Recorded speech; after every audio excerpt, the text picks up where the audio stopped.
Friends, आप सबका एक बार फिर से स्वागत है एमजी पॉलीटेक्निक के इस यूट्यूब प्लेटफॉर्म पर।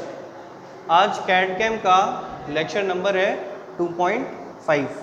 ठीक है, इससे पहले वाले लेक्चर्स में आप पढ़ लिए थे, क्या क्या पढ़ लिए थे?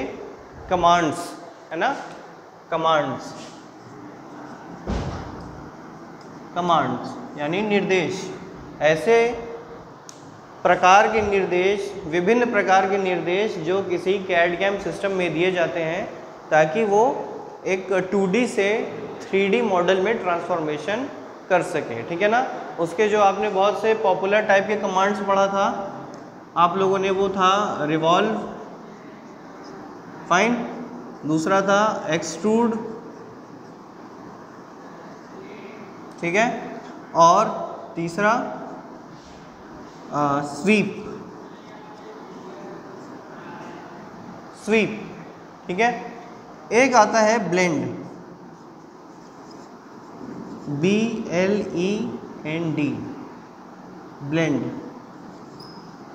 अब इसका क्या माने होता है, इसको कैसे सीखना है, या इससे आप किस तरह के फिगर्स को या 3D मॉडल्स को तैयार कर सकते हैं, ये सारी चीज़ आप लोग यहाँ पे देखेंगे। ठीक है, तो देखो बच्चों, इन सब में एक चीज़ कॉमन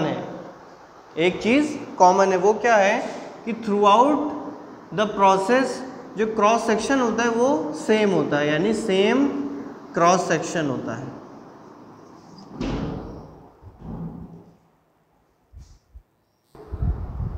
हाँ तो स्टूडेंट्स, आइए थोड़ा कंटिन्यू करते हैं फिर से। इलेक्ट्रिसिटी की प्रॉब्लम है कुछ दिनों से, ठीक है। आई होप कि वो जल्दी ही ठीक हो जाए। हाँ, तो मैं ये बता रहा था आपसे, ये अर्ज कर रहा था कि जैसे revolve command, extrude command, sweep command, इन सब में एक खास बात होती है। वो कॉमन बात क्या है कि through out the process cross section जो होता है वो सेम होता है। जैसे मान लीजिए एक्सट्रूड कमांड का एक एग्जांपल लेते हैं। एक्सट्रूड कमांड का एक एग्जांपल लेते हैं कि जैसे आपके पास एक फिगर दिया हुआ है, ठीक है, ये फिगर हो गया। अब इस फिगर को आपको हाइट प्रदान करनी है। एक्सट्रूड में यही तो होता है ना, कोई भी 2D फिगर होता है उसको आप हाइट बना देते हैं, हाइट दे देते हैं, यानी 2D में रहता है, ठीक है, और उसको हाइट दे के एक डायमेंशन और उसमें ऐड कर देते हैं, यानी 2D से अब किस में चेंज हो गया, वो 3D में। ठीक है, तो ये आपका एक 2D फिगर हो गया। अब इसी को हाइट आप देंगे तो सपोज ये ऐसे चला जाएगा सीधा, है ना।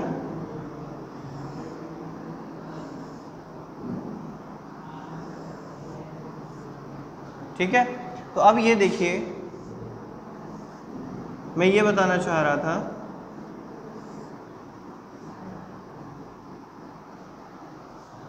कि जो क्रॉस सेक्शन यहाँ था, एक्सट्रूड होने के बाद ऊपर भी वो क्रॉस सेक्शन बना हुआ है। मतलब जो नीचे का एरिया है वो through out the process extrusion में जो अपर लेवल का आता है वो भी सेम है। यानी अगर यहाँ पे नीचे स्क्वायर बना हुआ है तो ऊपर भी एक्सट्रूड होके क्या बना रहेगा, वो भी क्या है, स्क्वायर है। ठीक है, जैसे एक और एग्जांपल ले लीजिए कि जैसे आपने एक सर्कल ले लिया, इस सर्कल को अगर आपने हाइट प्रदान कर दी तो ये हाइट होके इधर आ जाएगा, ये ऐसे बढ़ जाएगा।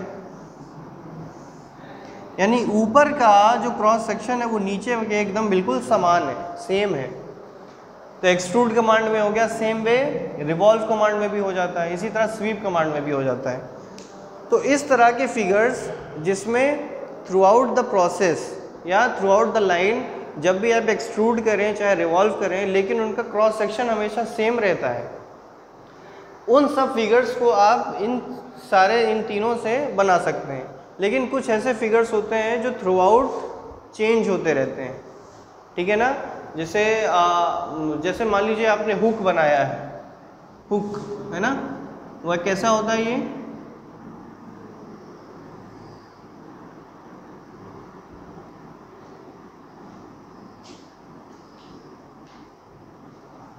आपने कुछ इस तरीके का एक क्रेन का हुक देखा हुआ है।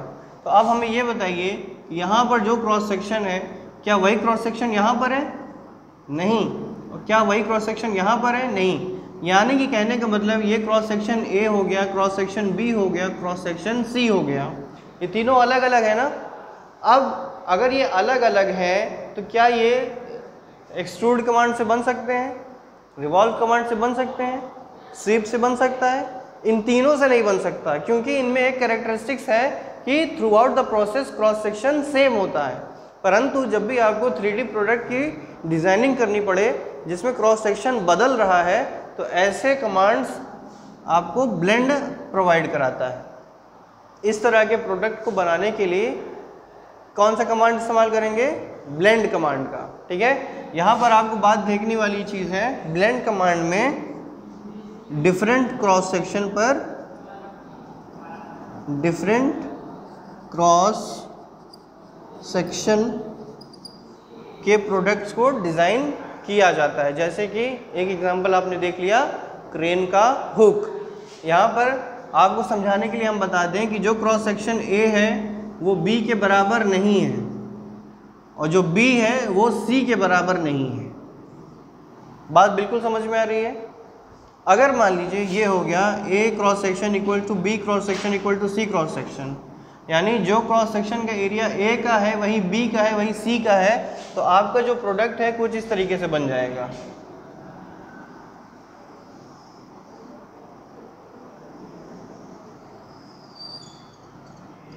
ये कुछ इस तरीके से तैयार होके बन जाएगा। यानी यहाँ पर आप जो क्रॉस सेक्शन ले रहे हैं, यहाँ जो क्रॉस सेक्शन ले रहे हैं और जो यहाँ क्रॉस सेक्शन ले रहे हैं, ये तीनों बराबर हैं। तो ऐसे कमांड्स को जब आपके cross section through out process same हो तब तो आप स्वीप कमांड से बना सकते हैं, उसको पाथ देके। ठीक है, लेकिन एक्चुअल में क्रॉस सेक्शन डिफरेंट होता है तो उसको स्वीप कमांड से आप नहीं बना सकते। इसीलिए एक ब्लेंड कमांड का इजाद किया गया। ये ब्लेंड कमांड का काम ही ये है कि ऐसे प्रोडक्ट को डिज़ाइन करना जिसमें through out the process extrusion के दौरान या स्वीप के दौरान क्रॉस सेक्शन चेंज होता रहे।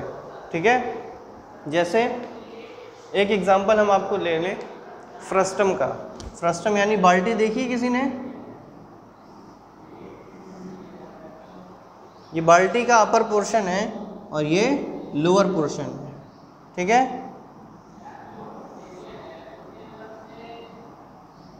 कुछ इस तरीके का ढांचा होता है। ध्यान देने वाली बात यह है कि जो ऊपर का एरिया है ए और नीचे का एरिया जो बी है, क्या ये दोनों बराबर है? नहीं, बराबर नहीं है। इसीलिए जब a is not equals to B है तो ऐसे केस को करने के लिए कमांड्स कौन सा इस्तेमाल करेंगे आप? ब्लेंड कमांड का। बात बिल्कुल समझ में आ गया? तो ये बच्चों था, ये टोटल आपका blend command, sweep, extrude, revolve. ठीक है, इसके बाद जो आता है वो आपको पढ़ना है different type of CAD softwares. मतलब कैड सॉफ्टवेयर्स कितने कितने प्रकार के होते हैं तथा उनके बारे में क्या क्या विशेषताएं हैं, ये सारी चीज़ें आपको उसमें पढ़नी है। थोड़ा सा उसमें बताते चलें कि एक नेक्स्ट लेक्चर में आप क्या पढ़ेंगे, टाइप्स ऑफ कैड सॉफ्टवेयर, जिसमें से आपको पढ़ना है केटिया, प्रोई, ठीक है, सॉलिडवर्क्स, ऑटोकैड।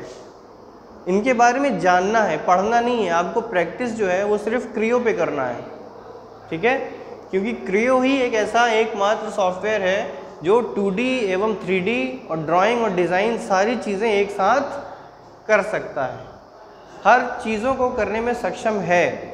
जैसे ऑटोकैड है, ऑटोकैड जो है 2D के लिए बहुत फेमस है बट 3D के लिए बहुत ज़्यादा एफिशिएंट नहीं है।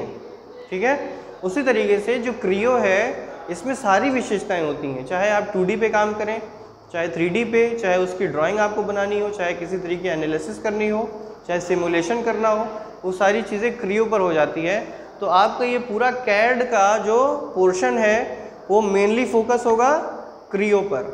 ठीक है, जब आपकी ऑफलाइन क्लासेस चलना शुरू हो जाएंगे सुचारू रूप से, तो यहाँ अपने लैब में कुछ कंप्यूटर्स को इंतज़ाम करके, है ना, उन्हें एक अच्छा कॉन्फ़िगरेशन देके उसमें सॉफ्टवेयर इंस्टॉल किया जाएगा ताकि सारे बच्चों को देखने को मिल जाए। ठीक है, कि जो चीज़ वो समझ रहे हैं यहाँ पे, अगर वो कंप्यूटर पे बनता हुआ देख लेंगे तो उन्हें ज़्यादा समझ में आएगा। ठीक है, तो बच्चों आज के लेक्चर में बस इतना ही। नेक्स्ट वाले लेक्चर में हम लोग थ्योरेटिकल पार्ट है उसको हम बस समझाते चलेंगे और आपको बस उसका नोट्स हम जो दे रहे हैं, जो देंगे आपको इन फ्यूचर, वो सब आपको पढ़ना है और यहाँ पर आके हम उसको समझा दिया करेंगे, उसके बारे में डिस्कशन कर लिया करेंगे। ठीक है बच्चों, तो आई होप कि आप लोग को ये चीज़ के आज की लेक्चर समझ में आया होगा। तो आपसे यही उम्मीद है कि आप इसका नोट्स भी बनाते चल रहे होंगे। ठीक है, तो ठीक है बच्चों, फिर आपसे मुलाकात होगी लेक्चर नंबर 2.6 में। तब तक के लिए आप घर पर रहें एवं सुरक्षित रहें।